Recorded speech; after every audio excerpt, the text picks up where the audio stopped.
Isang panata po ang aming bibitawan ngayong gabi para labanan ang lumalalang problema ng nagpapanggap na balita at mapanlinlang na impormasyon. Malaking banta ito lalo ngayong papalapit na ang eleksyon kung kailan pipili tayo ng mga bagong pinuno ng bayan. Kaya ang Kapuso Network haharapin ang hamon at responsibilidad para patuloy na maging instrumento ng katotohanan.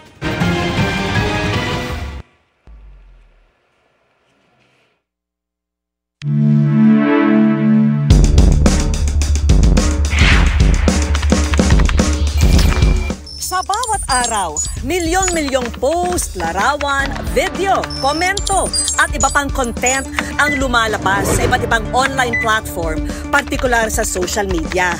Patunay ng malusog at malayang pamamahayag sa internet. Pero sa dami ng makikita at mababasa online, sigurado ka bang lahat ng ito totoo?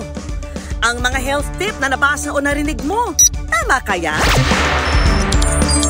At ang nabasa mong artikulo tungkol sa isang personalidad, tunay kaya? Ang video na nakatrigger sa inis mo, talagang nangyari ba? Sa paglaki ng impluwensya ng internet at social media, lumabas, lumakas at lumawak din ang panibagong banta.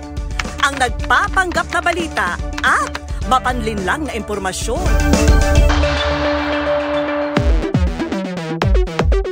Paniwala na nga ng 9 out of 10 adults, problema ang fake news sa Pilipinas sa ginawang survey ng Pulse Asia. Sa hiwalay na survey ng SWS, 67% ang nagsabing seryosong problema ang fake news sa internet. Ang kaso, higit kalahati sa mga sinurvey, sinabing lubhang mahirap o di kaya'y may kahirapang matukoy ang fake news sa telebisyon, radyo o sa social media. At sa bilis at lawak ng naabot ng teknolohiya, lalong umigting ang banta na mabiktima ng maling impormasyon. Dito nabuo ang adhikain ng GMA na paigtingin ang ating misyon.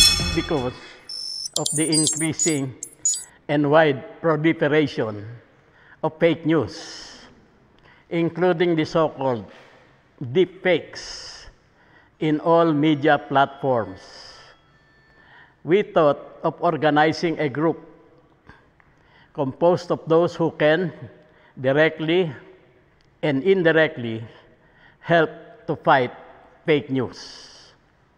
And we believe that it is now timely to do this with the coming midterm elections in May 2025.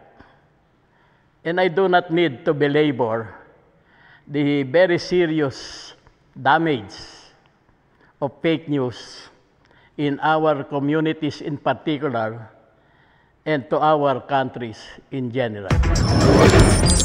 Bilang nangungunang television network ngayon na may hindi matatawarang lawak, impluwensya at kakayahan, niyayakap ng Kapuso Network ang hamon, responsibilidad at panata na patuloy na maging instrumento ng katotohanan. Inanyayahan din namin ang ilan sa mga responsable, respetado at impluwensyal na kasamaan sa media at akademya na magkaisa sa adhikain para sa katotohanan. Nasa gitna niyan ang ating mga kababayan pa rin. Dapat patuloy nating paalalahanan na hanggat maaari, tignan ang kredibilidad ng pinanggagalingan ng balita. Bukod doon, kung may pagkakataon, i-confirm kung itong mga balita ay totoo nga. Sa panig naman natin, we remain vigilant that the news that we put out is imbued with integrity and na tayo mismo, chine-check natin at kino-confirm ang mga sources at ang kalidad din ng ating nilalabas na balita. Sa ating krusada kontra fake, kailangan namin ang tulong ng bawat isa sa inyo, mga kapuso. Kaya ang aming anyaya, magkaisa tayong labanan ang fake.